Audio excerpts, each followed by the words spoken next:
tear, it falls and hits the ground. A tree, it falls without a sound. A bird, it calls and sends you home. A man, he sits in the cold all alone.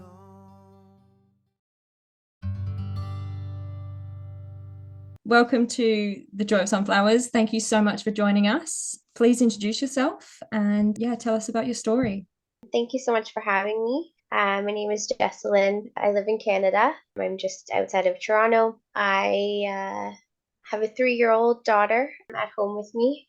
She's turning into a teenager, so she's testing us a little bit, but she's a lot of fun. This past fall, I experienced a pregnancy loss. I was 20 weeks pregnant with our second, and I went in for my 20-week anatomy scan, and they found no heartbeat. So I delivered our baby a couple days later after being induced.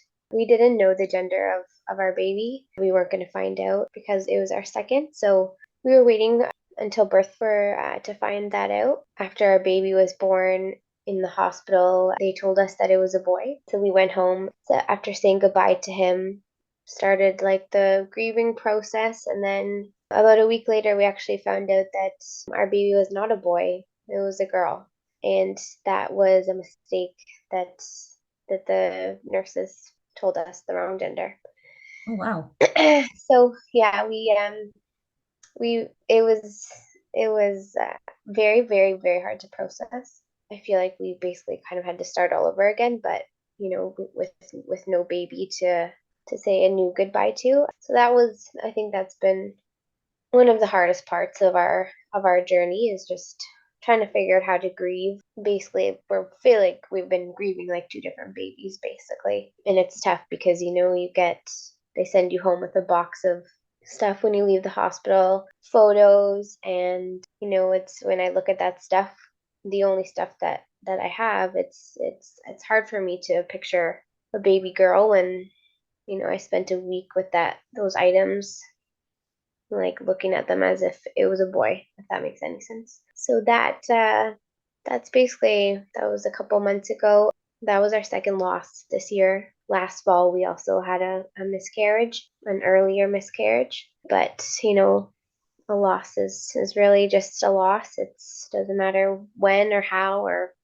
long. I think that it's affected me and us, both really a lot. It's been an unfortunate series of events that we've gone through this year, and yeah, that's basically where I'm at. That's kind of my story and why I'm here. Yeah, it's a very strange thing when you have those two different sort of distinct losses. I've spoken to a lot of ladies obviously doing this, and yeah, it's kind of strange when you've had both sides of the sort of coin, because some women will have later losses, and then some women will have earlier, and then of course there's ladies like you who have both. Like, is there anything in the two experiences that really were different for you?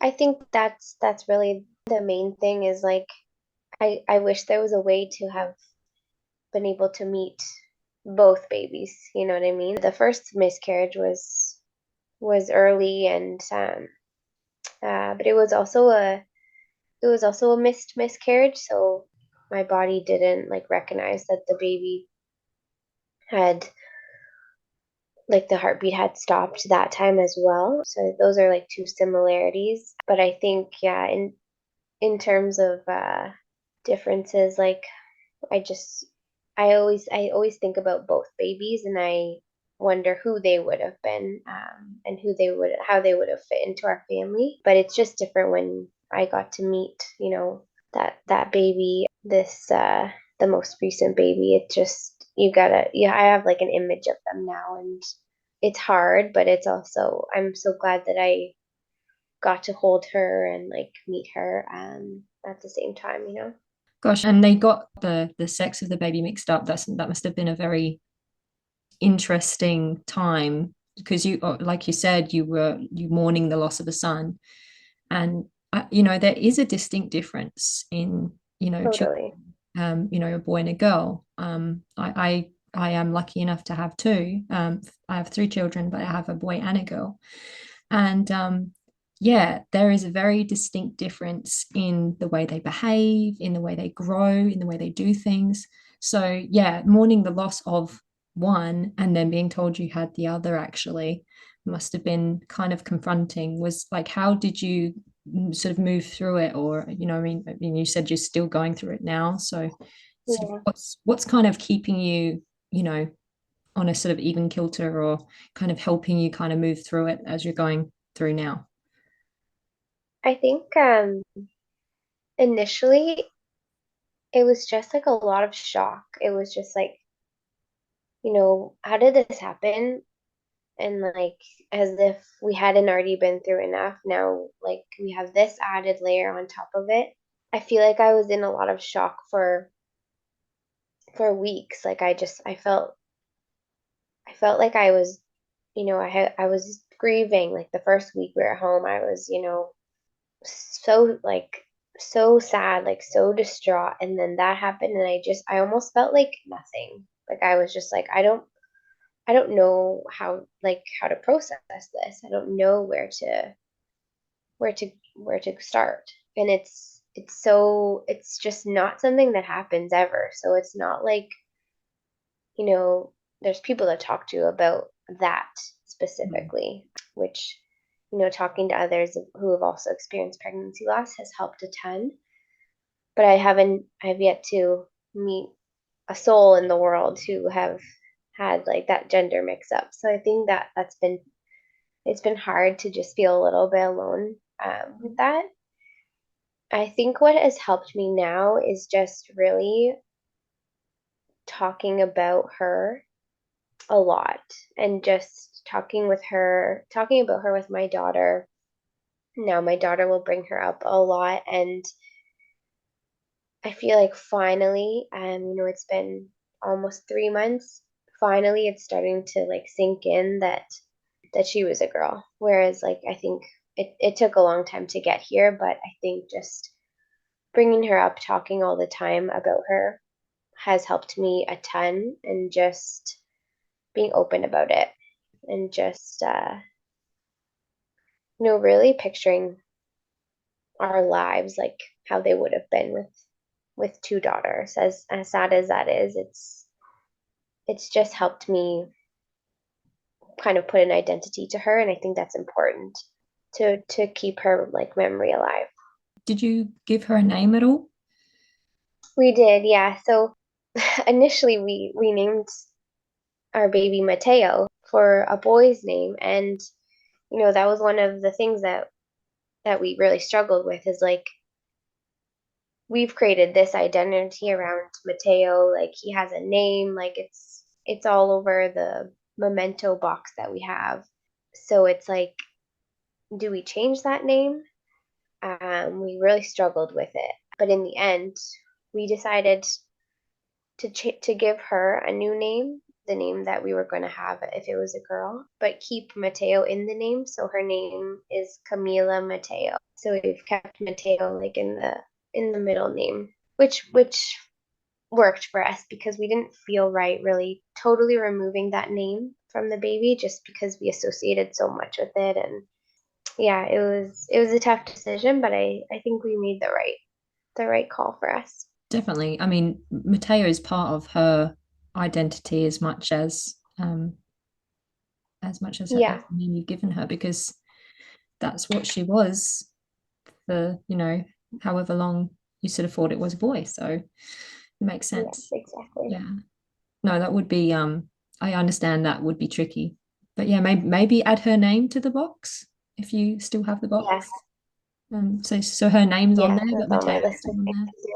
A lot of ladies have a placement for the baby now. Like if you are like Christian, like myself, you believe your baby's in heaven. And some ladies have said, oh, I believe that the baby's still trying to get here and that I'm still going to have the baby one day. And yeah, so it's just a lot of different thoughts. Did you have any thoughts on sort of where the baby is in your mind, or? I think that, I really believe that she is somewhere, whether it's in heaven or in whatever space it is. I think that she's there, and she's like with us though. Like we carry her like with us. But I think that she's there and she's watching over us, and just that's why I always like make it a point to keep her a part of like our family conversations and traditions, and because I have a feeling that she's just like watching us and just like trying to make her proud. That's really beautiful. My family, we kind of haven't really talked about the baby too much. Talk about it a little bit, but my daughter kept getting confused and thinking that there was still the same baby in me, and I was like, no, that baby died and went to heaven. And Yeah. I just had to keep saying it, and it was really quite distressing. So Yeah. um, There's sometimes my daughter will say things where you can tell that she doesn't fully understand. So that is a bit hard for sure. when you first told your daughter, how did she take it? Like, did she kind of understand it, or did you have to explain it? Was it one of those things that you had to explain again? Yeah, I think like the first, I want to say like month or month and a half, she still acted as if I had a baby in my belly, and if she was like stepping over me on the couch, she was like, "Oh, don't worry, I won't hurt the baby." And I had to like just be like, "Remember, like we talked about this, like there's no more baby in there anymore." And yeah, I think it took a while for her to really like understand, but I don't know if she puts like two and two together when we talk about Camila and we talk about like mommy doesn't have a baby anymore. Like I'm not sure if she can connect those two yet. Yeah, it's just they're at a tough age where like they can't fully understand the concept of dying, and it's hard for them. But the doctors and the nurses at the hospital, they were so great. They're just like, try and be honest with your children and just keep it simple, and one day they'll fully understand even if they don't right now. But so that's what I've tried to do. Yeah, and there's some great like resources like books and things that you can get your hands on and kind of maybe read them to her and see if that helps. Like, because some of them are about loss and like grieving. I could probably send you some links and things. I might actually put it up here so people can see like some links Yeah, to some books. I'd love that. Um, but yeah, there's some really great ones. There's one about changing of seasons. I can't remember what it was called, but it was really beautiful, and it just kind of goes through the seasons of loss. So like literally the stages and like how you like get through it and stuff. So I think it was quite impactful. But yeah, and then there's another one that's sort of about heaven. So I don't know if you'd want to read that one, but yeah, I've obviously found those very helpful for my kids. Did you have the same thing with both pregnancies? Because you said you had an earlier loss earlier in the year. So did you explain that to her as well? We haven't really like explained the first one to her, just because she was younger and I wasn't visibly like pregnant then. I was only 12 weeks, so it's something that we haven't brought up to her yet. Maybe that will come when she's a little bit older and can understand a little bit more. But yeah, it's not something that we talked with her about then. Did you name the first loss at all? We didn't. It it was I think it was just one of those things where it was like it was so shocking, Mm. when it first happens to you, and it's like, the floor falls out from underneath you, and it was just so shocking to me that I had no like you just like you don't think that something is going to happen to you like that, especially getting pregnant so easily with our daughter and just like no complications with her, and just like when you're not aware of stuff, when you haven't been through it, it's like you get pregnant, you have a baby. Yeah. And then Um, it's like a slap in the face when you and realize that's not the case. yeah, yeah, and I think that you know I didn't know how to like process it, so I think that I didn't do a very good job of like grieving that loss properly, and I think that I just didn't really know what I was supposed to do. So I just tried to basically move on, and it didn't work so well. It took me a long time. Like I really struggled with it. And I think it's because I tried to minimize it a little bit Yeah. and make it seem like less than it was. Mm. If that makes sense. So Yeah, I a lot of didn't end up, sense. 'Cause I felt yeah, very silly when I had my first loss, but I think it's partly to do with like society and how like in many ways we're sort of told, oh, it's just a clump of cells and it's fine. So then you're like, am I supposed to mourn it? Am I allowed to mourn it? yeah, Did I lose something or didn't I lose something? And obviously we no, and did lose it's just, something. We lost something very real. For me, reading the Bible was really helpful to me because in the Bible it literally says like God knitted you together before you were in your mother's womb. So then I was like, okay, I've definitely lost something. Fantastic. yeah, I know now. Like I'm not being ridiculous. But yeah, every woman feels like when they've gone through the loss, they feel something. They get so upset and so, broken by it. And I think that really just shows us we have lost something. Because if we hadn't, we wouldn't all feel this just we all feel the same way as well. It's just it's insane how we can all connect so well from going through this time. yeah. It's beautiful and horrible. But It is the worst club to be part of. oh yeah, and I totally get what you mean, the bewilderment when you have had a child. You're like, well, I'm not going to have a problem, right? Because you do the thing and then baby. But Yeah, and yeah, that's just what you're taught, growing up. It's like you get pregnant, then you have a baby, and it's like actually no, it doesn't always happen that way. And I think that's a hard lesson to learn, and unfortunately one that we know, a lesson that we know. yeah, yeah, we learnt the hard way. With your first loss, how did it go? Like for me, I had like a long wait period before things kind of got out of me because my Yeah, body was like, what the is going on? Usually when we're pregnant, it's like this other way. So my body just yeah. didn't understand at all. So yeah, how was it for you? It was quite similar for me actually too. I basically got pregnant. I didn't have like an early ultrasound because I knew exactly when like my dates were, because it was like right after we got married, and so I knew exactly my dates. Like I was like very very sure. So I waited until 12 weeks to have my ultrasound. And when I got to the ultrasound, they were like, you have your dates wrong because the baby here is the size of 6 weeks and there's no heartbeat. And they were like, are you sure about your dates? And I was like, I'm positive. I just got married. I had my period on my wedding. I know exactly when my Yeah, last period was. And they were like, okay, well, there's no heartbeat here.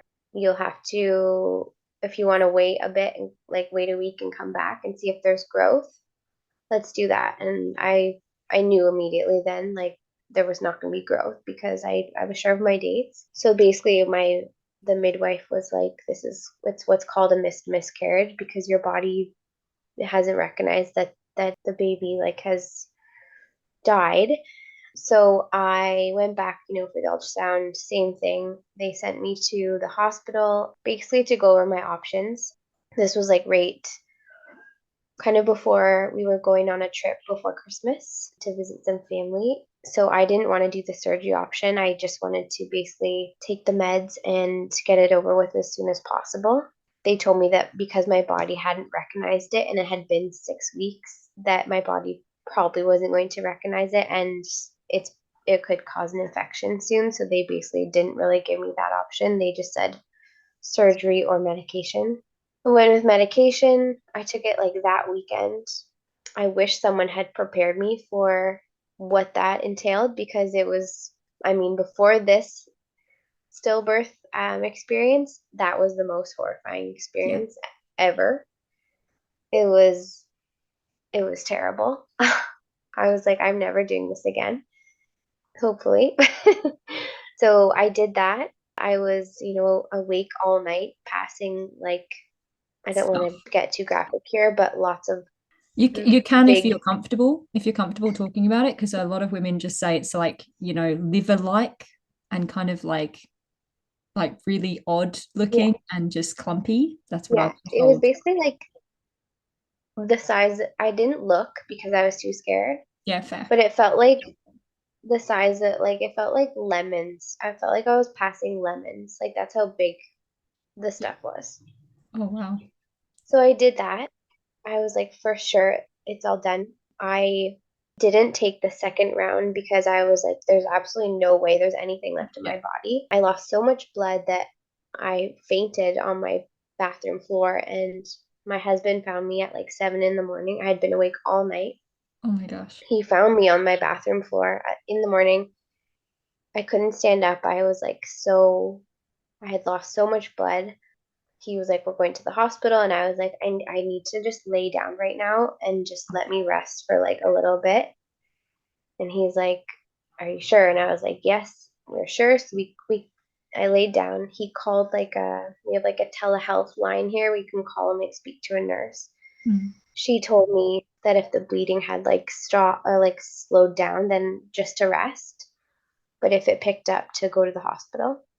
So I didn't, that happened. I didn't take like the second round, like I mentioned, because I was like, there's no way, there's nothing left in me. Mm. Then I was supposed to have an ultrasound before we went away to see if everything had passed, but I was supposed to have it the day that we are leaving for our trip. But I ended up, all this drama happened with my daughter's passport, and it didn't come until that morning. So I was like, was too stressed to go to the ultrasound. I was like, I'll just do it when I come back. So then we went away for 25 days over Christmas. We went to South America. I bled the entire trip. And I had two massive bleeds on the trip, like right through my like shorts. Oh. It was horrible. So I finally got back. I was in South America. I like didn't want to go to the hospital there. Finally got back, called my doctor, and this was January, and I had taken the pills in November. Okay. So this was like 2 months. I got back, called the doctor. They were like, it sounds like your miscarriage is not complete.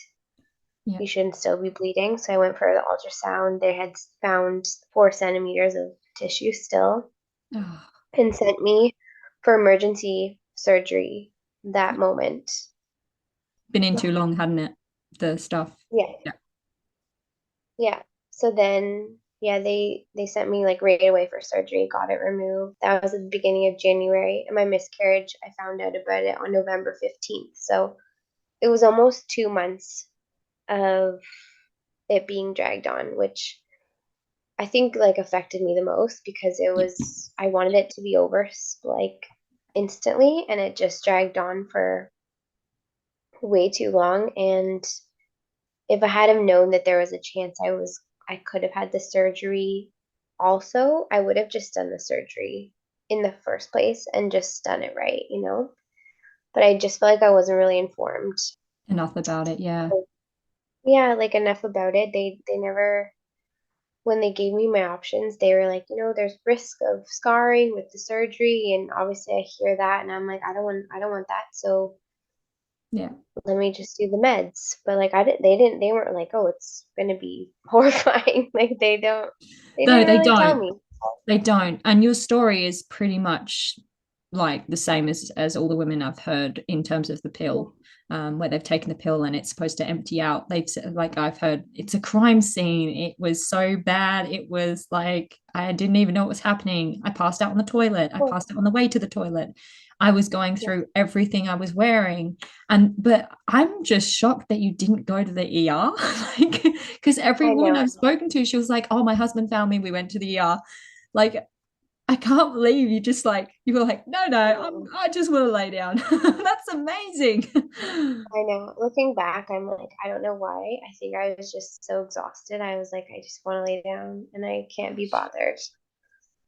You know what? Fair But enough, though, because when you go to the hospital, like the last thing you want is them to poke and prod you, which is what they do. So it's yeah. what they do best, poke and prod. So I Yeah. understand why you didn't want to go there. Yeah, I don't think they give you enough warning in terms of like, if you take the pill, you might still end up in surgery. You know? I had no idea. Yeah. Well, they told me about it. I decided to go all natural. I talked to my husband about it, and he was just like, look, you know, at least you can try it natural, like try it to just pass it. And if it doesn't happen, then we'll do the surgery. I was definitely not into the pill idea because I just Googled No. it. They tell you not to Google, but it Yeah, makes sense to Google. Like, stop telling us I what to know. do, okay? We're going to Google this stuff, okay? We've got a I'm gonna whole legion of Google. women who have been through this who understand it better than you. Yeah, No offense, healthcare exactly. professional. I've got to Yeah, say, on that note, we've all had stories about what healthcare professionals have said to us yeah, um, during loss or after loss. So, have you had anything shocking or really unhelpful or nice or lovely if that happens? I'm not sure if it does because it hasn't happened for me yet. to be honest, when I was in the hospital, our nurses were amazing. Like they were the I guess like the one nurse that we had, she was great. When we walked into the hospital room, like where I was going to give birth, I started crying and she was like, "It's okay." She's like, "This sucks." She's like, "There's no sugarcoating it. This is terrible. Cry like you're gonna cry lots." She was like, "This is just a really unfortunate situation. I'm sorry you have to be here." And from then on, she was, you could tell that she has done this a lot. Like she knew exactly what to say, and she basically was just like raw and honest about everything. Like she was like swearing, like she was just so real. And she gave us lots of advice on like she was the one who told us how to like talk to our daughter. And my husband wasn't sure about like holding the baby, and she kind of like talked us through that. And taking like photos, she was like, you're going to regret these things if you don't do them, because this is your only chance with your baby. She just like she was super helpful. She wasn't there when our baby was born, so she wasn't part of the mix up. She was there beforehand and then after. But after I delivered her, my placenta like did not come out. So I also had to have the surgery again, the DNC that I had in the fall. So basically, when they wheeled me down to surgery, the my husband was with me, like just waiting for me to go into the operating room. We were just waiting outside the operating room. I was like laying there. The anesthesiologist came out. He looked at us and he was like, "Congratulations! I heard you deliver your baby this morning." And my husband and I would both like looked at each other, just like we were both in shock. We were like, we didn't say anything because we were both like, what? And then he starts reading like his papers, and he's going through the procedure. And I was like, I think you have the wrong patient. Like, this is not the procedure that I'm supposed to have. I've already had this surgery before, and this is not the right surgery. And he was like, just hold on a minute. And he left, came back, and he was white as a ghost. And he was like, I am so sorry. I was reading the wrong chart. Oh, I'm extremely sorry. Like, please forgive me. Like, I'm so sorry. That was probably like the worst experience we yeah, had. that sounds pretty bad. Yeah. Yeah, you Yeah. just lost your child and then he's coming in, oh, congrats. On Yeah. what? Like, What are so you talking about? take 1 second to make sure that you're reading the correct chart, Yeah, that's a good one. because the last thing you want to hear is congratulations. Like, it was terrible. So Oh, that was probably the worst thing that we had to deal with the healthcare provider during it. Everyone else you know, was all right. I mean, at least he said sorry afterwards. He did. I can't Sorry for imagine giving you this how, horrifying memory. yeah, Oh my gosh. I mean, I felt a bit bad for him because I was like, that's probably the worst mistake you could have made in the Yeah. situation, but what can you do? Well, it sounds like you had a really good, lot of nurses and things. I have heard good things about nurses. Unfortunately, most of my dealings were with like GPs and sort of more doctor types. So it was kind of just very not very good bedside manners and Yeah, yeah. it's like cut and dry. Yeah. Or like talking into the loss rather than just shutting up. Don't say anything. It must be Yeah, so awful for you. And I'm like, shut up. Like, I don't need that. Just no, say nothing. just say nothing. Just say I'm sorry. That's Yeah. it. With both, I mean, obviously they're both sort of different experiences and you might have had different things going on at the time. But is there anything that really sort of like rung out for you or like was really strong or powerful or really kind of spoke to you during that time? With both, I turned to podcasts, a lot of different podcasts where people tell their stories. And I don't know why. I mean, I think it's like a bit cathartic, but it just helped really to feel like less alone. Because I found that it can feel extremely lonely. Like, even though, this happens to people, it's like, it's still very lonely. And for me, listening to other people's stories has helped me kind of cope and get through that. And it's like, wow, if other people can get through this, then I can get through it too. So that's really helped me this time around with our daughter's loss. I've joined like a support group, and it's specifically for losses after 20 weeks. And it meets like over Zoom every 2 weeks, and basically it's facilitated by like therapists, like counselors. So I feel like the conversations they're hard. It's very very upsetting. Like it's the saddest like group to be in, but it's also very helpful because people will talk about their weeks and their experiences, and having, for example, they would talk about like, this week was hard for me because, our due date passed, and or this week was hard for me because whatever. And it's just really nice to feel like how you're feeling is normal, and Mm. also just to hear how people navigate navigate like everything that comes after loss. So I think that those two things have been super helpful. I'm still listening to podcasts now, and I think I've listened to every lost podcast out there in every episode, so I think I'm running low. But immediately, actually, after I got home from the hospital this time, I ordered like a bunch of miscarriage books Yeah. as well, which helped me a ton. I read them in the first like few weeks, and I actually feel like I should read them again because I feel like I forget what they said because I was just so like overwhelmed. And but yeah, they were great. There was a number of them that I read.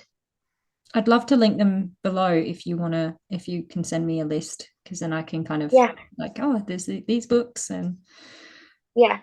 I have them all still on my bedside table, so I can beautiful. send you the list. Yeah, I've got mine close at hand as well. I only got two because Yeah, I just went to one bookstore and I couldn't face going into another one looking at that section.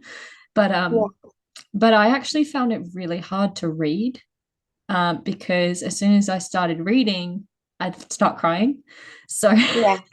so I was like, oh great. So now I have an Audible account so I can listen to them, online.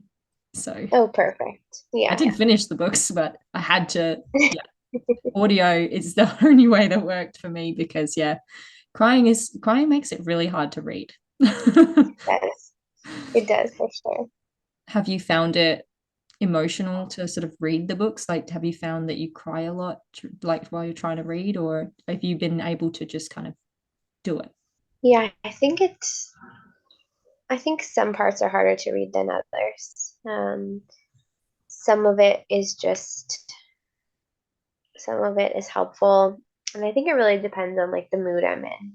If I'm in like if I'm having like an okay day and reading the book and I find it more helpful, or other days, I'm just having a tough day and I'm like, why am I even, how am I even here reading this book right now? And it's just like the whole thing is just upsetting. So I think it really depends on like the parts of the book I'm reading as well as just like the day or the moment that I'm in. Yeah, I had a moment in the car the other day. I was fine, and then we were like, I put on some Christmas music. We were listening to Christmas music because this is Christmas time. Just saying it because I'm sure people will be like, what Christmas time? This is May, or April. So yeah, it's Christmas time, and I was actually due like round now, Yeah. with my first loss, and I just started crying. And it was like a really, like, it was a good song and it was like an emotional song. It was called Yeah. Noel, and it was by like Tom Tomlin or something. But anyway, Yeah. I like cried full on. And yeah, I was so like, oh my gosh, like I just need to whew, just, but yeah, it gets you like just like in random moments sometimes, and you kind of just get taken with it. It's extremely random, the moments. Yeah. I went to yoga this morning, and as soon as I laid down on the mat, I just like started crying. Oh wow. And I think it's like the stillness, like the quietness, and it's just like kind of like all hits you at once. But it's always, for me lately, it's like unexpected moments like that. And Yeah. I think it's because like my days are like still are busy, with my daughter and just like day-to-day things. So I think that when I have like moments of stillness or quietness, is just like hits me and it's just overwhelming sometimes. I think as well, like you said, you were laying on your back, right? That's quite often the position that we lay in when we're having a checkup, or they're True. looking at the height of the fundal, I don't know what Fundal it's called, height. thing. Yeah. So yeah, I think that memory of like actually laying back and stuff might also be something that kind of relates to that. It's It's it's true. um it's so hard just randomly crying in places. I did it in I think Best and Less store. I just started Yeah. crying because I saw like the baby Christmas section. I was like, Oh, I thought I was fine. I was just like, oh yeah, I can go shopping. It's fine. Oh yeah, there's some cute baby stuff. That's fine. Christmas baby. I just ugly, oh, just cry. yeah. Uh, yeah, but I did have the opportunity to talk to a lady at the counter, and she'd been through loss too. So it Oh, was wow. kind of, yeah, and she was years through it. So she's 20 years after. And Wow. yeah, and she said, look, it doesn't go away, but it gets so much easier. She was like, Yeah. you can, go through your day and you're okay. You're just okay. And I was like, okay. That makes me feel a bit better, I guess, That's so because nice. I'm not coping. Clearly. That connection with a stranger. Yeah, we're not, you and I are kind of like in a similar kind of season because we're not actually that far away from when we had the losses. Like your loss was like 3 months ago. Um, Yeah. and my last loss was actually in September as well. So Oh, um, wow. yeah. So yeah, so it's kind of very surreal, like when you're like, oh yeah, it wasn't actually that long ago, because I mean, you probably have this too. You go for your day to day and you're like, oh, I should be okay. I should feel okay right now, shouldn't I? And then you're like, oh, it was only, it's only a few months ago or a few weeks ago or whatever it was. And yeah, Yeah. it feels like a whole nother lifetime because the experience is so just consuming that you just kind of get lost in it. Um, Yeah. yeah.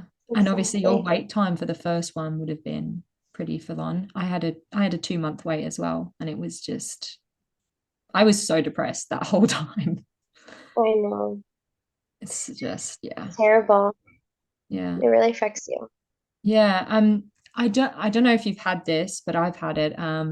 You've already got a child, and you should just be grateful for what you have. Have you had that one? Yeah. Yeah, it drives me nuts. Yeah. You can be I know. grateful and be upset at the same time. You can be, joyous about your children that you have and be absolutely devastated by the one you've lost. I Yeah, think that's really exactly. important to state. You can feel both at the same time. It's okay. Yeah, you know, exactly. It's yeah, it's hard for people. It's hard for others to like know the right and wrong things to say, you know? yeah, I try and think of myself when I was, not knowing. And I'm like, oh, I probably would have said the wrong thing to someone, trying to make them feel better. Me It's, too. Yeah.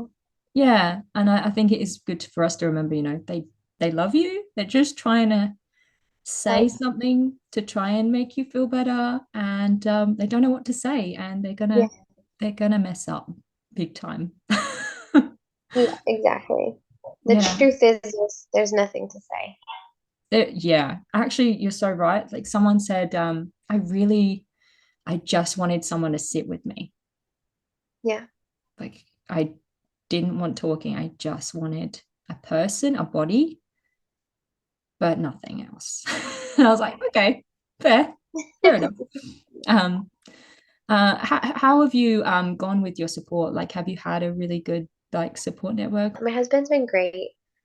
Um, he, he was the one in the hospital who took care of like all this. Like, I mean, I'm not gonna say he was doing the hard stuff because I obviously was doing the hard stuff. Yeah, Um, but he like made all the arrangements with the funeral home and just really like kept the process going and just like somehow like knew what to do and just did it all, which was so helpful. And when we got back, he really helped a lot at home, just like so I had time to rest and recover, like after everything. And I think the biggest thing that I've learned is like everyone grieves so differently. So my like grief has looked a lot different from his, and that was something that we quickly figured out. And it was tough for me at the beginning to assume, he was gonna sit in bed with me and cry for weeks and weeks, because that's just not him, right? yeah, He needs to keep busy and get back to his routine and go for runs, and that was hard for me at the beginning because I was just like, why are you not sad? And he, we quickly like learned that communication was key. And he is sad, and we went through this together. He grieves differently, which is totally fine. It's just hard to when you've never gone through something like this before. It's like hard to know what to expect from yeah. the other person. But he's been great throughout everything, and he's always there to talk to me. And my friends have been amazing as well. They were quick to help us and support us, and like our closest friends gifted us like house cleaning, Oh, that's awesome. which was so nice. We had tons of people give us like food gift cards and all the stuff that is super helpful.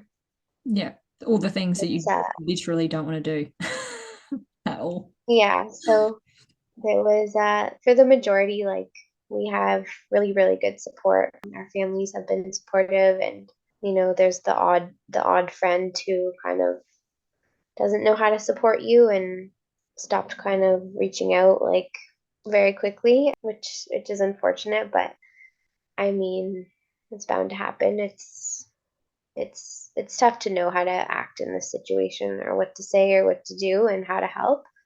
And I Mm. get that. So, I mean, I have enough really supportive friends that make up for the less supportive friends. Yeah.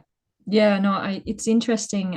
Sometimes the less supportive friends have actually gone through loss and they can't actually cope with hearing about Yeah. loss because they haven't dealt with theirs.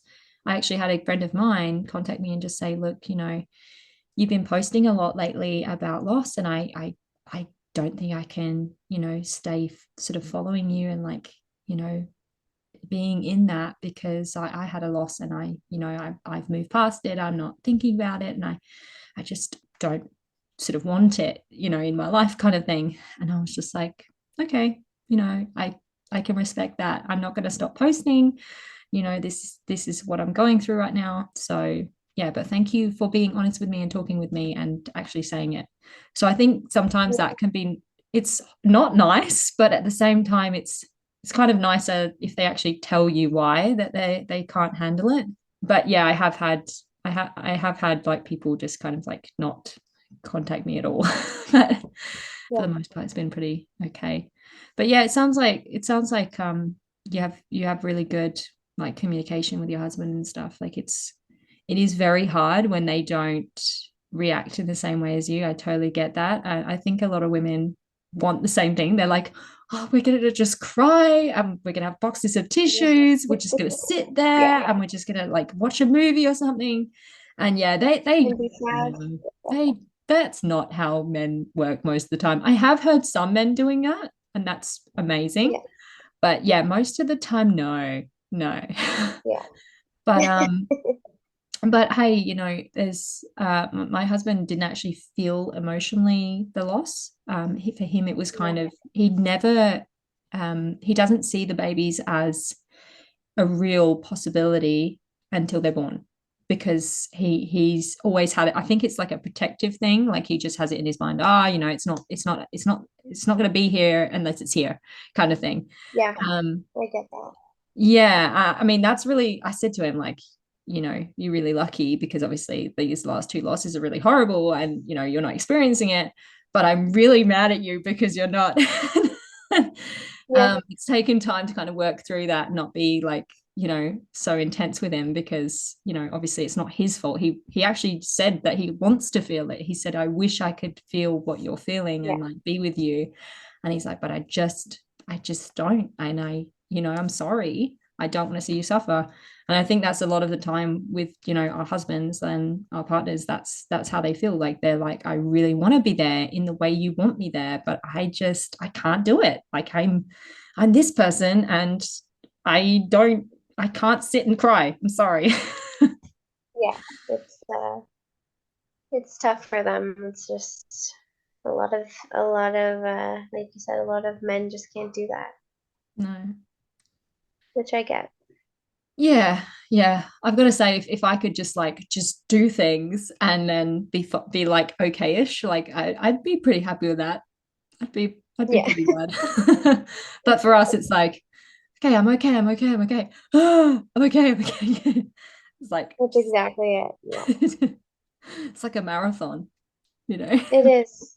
It is. I'm like, is it normal to just like be like, okay, I'm good, and then all of a sudden just not be? And like, it's like literally a roller coaster. It's amazing as well how we all like, is it normal? Like, are we normal? Is it okay? Am I allowed to feel this way? Like, it's so, yeah, it's so just crappy in that way. And my husband, he's like, oh, he didn't mean this in a really bad way, but he was like, aren't you okay now? And I was like, no. So I started like watching videos and stuff about women who are going through this, who have gone through it. And he was like, oh my gosh, because I got him to watch it with me. And he was like, this is a real thing. And I'm like, yes, that's what I've been trying to tell you. And he's like, oh, wow. It just, sometimes it takes that kind of like, these are women who are going through what I'm going through, and they're still going through it a year later, 2 years later. Like, this is me now. I'm different, and things will be different because this has happened. It's life altering, and You're forever changed. Yeah. I was going to ask, just before we wrap it up, how have you gone with the change? Because I know I was very angry and kind of like wanted to kind of, what's it called, reject myself and the change in me, because I was like, I want to be myself. I want to be back to normal. I don't think the COVID stuff helped. New normal. I'm like, no, I don't want a new normal. I want myself. I want me. I know. But yeah, how did you kind of go with that? I think that's something I struggle with. I think that, like you, I was very, very angry. Like I still am a little bit, just like, I don't want to be that person. It's like, I don't want to be the girl whose baby died.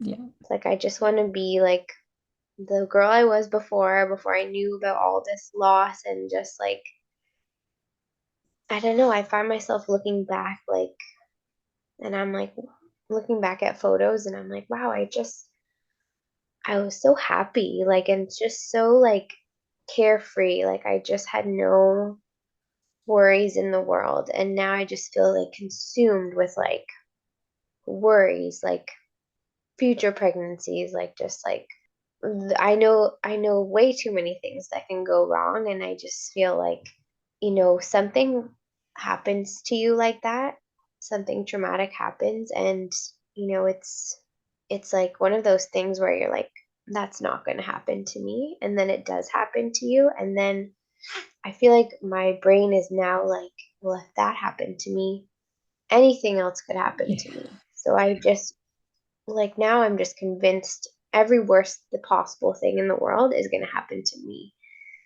And I'm like, this is no way to live, but like, I can't, there's no way out of it. It's like, now this is just my life because I've been through such a horrible thing. Mm. Now I'm just anxious all the time. And I'm just like, I don't know. I think it's really hard to wrap your head around the new person that you become. And I think it's just, it's going to take a lot to get used to. And it's something that I wish I didn't have to get used to. Yeah, I think for me, it's like, I really just don't want to be that girl. Like, Yeah. have been very like public about my losses. And I think the unfortunate part is like, now I feel like if I see people on the street, or I go to some event, I feel like people are going to look at me like, that girl's baby died. And it's like, I don't want to be that girl. you know? So many ladies own it and they just lost mum, and I'm like, Yeah, I don't really want to write that on my I know. description of me. I'm a lost mum. I don't I want to just be that person. it's like I know we can all connect over this, and it's beautiful that we can, but it's just there's so much ugliness in it as well. Like I don't want to. Yeah, I don't want to own that name. I'm good. Yeah, I feel the exact same, but it's tough because I feel like talking about it has helped me and has connected me with a lot of people, but it's also like, I still don't want to be that person, you know? It's just it's hard to figure out. I think as well, like the control thing, because when you have a loss, like you don't have control, there's no control at all. So then Yeah. it's, you want to gain some control back, but then, a lot of women don't realize, like, you go through a proper recovery. There's like a whole postpartum to loss, and your body has to try and, you know, do what it would do if you had, had a baby at the end. It's literally like the whole process. I mean, yourself, you've had a child, as well. So it's like that whole process, no matter how early you lose your baby, is still there. You still have to do the postpartum. You still have to do the recovery. And yeah, I think a lot of women forget that, and we need to look after our bodies. We do. They don't always cope with everything. No, our poor bodies. Yeah, no, I've talked to a few ladies, and they'll be on the event, and there's some talk, like ladies who talk about like yoga and like body movement type things that kind of like help you heal, but Yeah. it also reduces anxiety and stuff. And I can totally get your anxiety.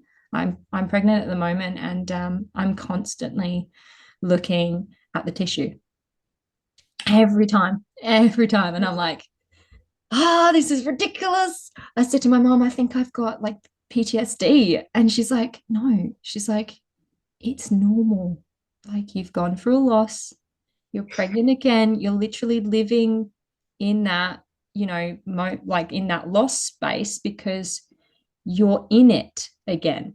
She's Yeah, like, and you're scared you're going to lose your baby. That is normal. That is fine. That is just, it's not PTSD. It's just normal. Like, it's this is normal. what it's Yeah. going to be like while you're having your baby. And I'm like, great.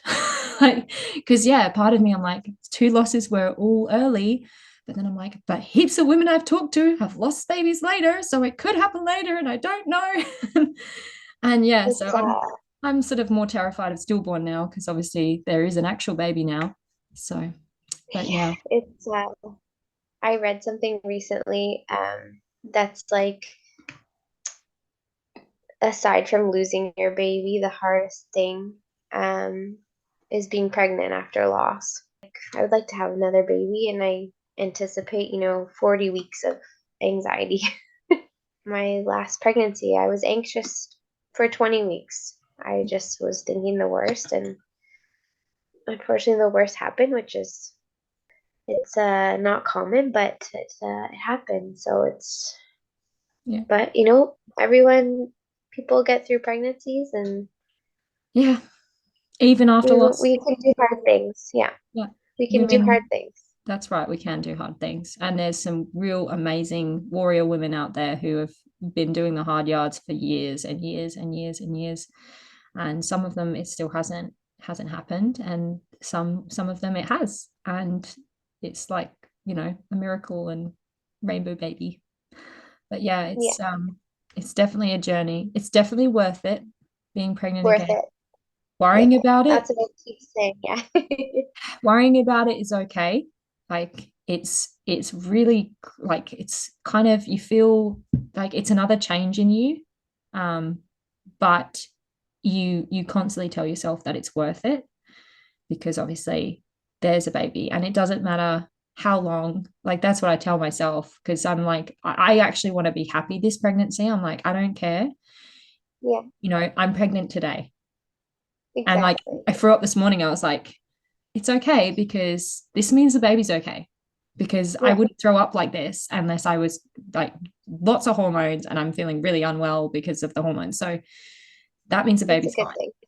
Yeah. So I Yeah, was like grateful for throwing up. I was like, yes, yeah, I'm throwing up. The baby's fine.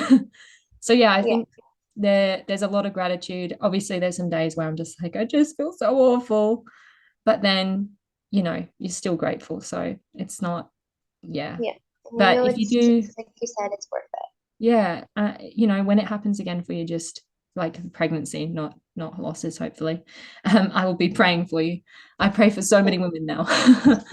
um, but yeah, when you do get pregnant again, maybe just enjoy it as much as you Yeah, can, because being that's apprehensive and cool. like stressed out about it, like I try and leave the stress to the bathroom of like checking, you know. Yeah, I try and that's my only allowance of like stress.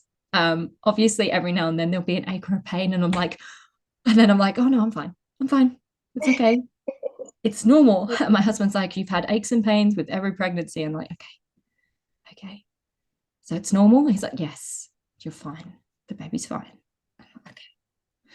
So yeah, yeah, it's definitely a hard thing, but yeah, you just have to keep telling yourself. It's like therapy, but like self-talk therapy all time. yeah, exactly. Oh, I'm so excited for you. Yeah, I'm week 11, so I'm kind of like, in that and final stage of, Yeah, the first trimester. So I'll be going for my 12-week ultrasound in like a week or so. So it's kind of like, I don't know, but yeah, you'll be great. hopefully. But Positive thoughts. there's excitement, apprehension, worry. I really want to see another heartbeat, like the same heartbeat that I saw last time. But Yeah, obviously, there's plenty of women who go in there and they're like, there's not one. So yeah, so I'm just kind of like, the baby's there, the baby's there. So yeah, no, it's yeah, it's very stressful, but it's okay. But I hope that you have a baby soon. You get pregnant again whenever you're trying again. Are you trying now, or you're just having a break? I am ready to try. I feel like my body and my brain is just like, I would like a baby. So I feel ready to try. Yeah. Okay, Yeah, well, so fingers crossed. I will be praying for your baby to happen and be born and be in your arms, nice and healthy, Yes, crying, because thank you. that's the natural way. Sorry. Crying is good. Trying is good. I'll be praying for you and your baby as well. Thank you. Well, it's been really lovely to talk to you. Thank you so much for joining us. And if you're going to be doing the live, I look forward to talking to you again. If you're not, that's okay. We'll just see how things go, because hopefully you'll be pregnant and you'll be really sick because you'll have so many hormones. One can hope. Fingers crossed. That's like the only thing I was like, please let me be sick. Please let me be really sick, because it's like, that's good. Bring on all the sickness. Yeah. I'll pray for you to have really amazing sickness Thank and a you. healthy baby. Anyway, thank you so much. And yeah, it has been really lovely to talk to you. Please send me the list of books. I'll send you an I email. will. And yeah, we can put them at the bottom because they're important. Perfect. Thank you so much. Thank you. All right. Bye. Bye. Please note that all speakers, including experts and professionals, express information, views, and opinions that should not be used to diagnose, treat, cure, or prevent any medical conditions. If you have a medical issue, please consult a qualified professional. Speakers voice their own views, opinions, and conclusions, and they may not reflect the views, opinions, and conclusions of other speakers. Ella Rose, The Joy of Sunflowers, and its sponsors may not endorse all or any of the views, opinions, or conclusions expressed.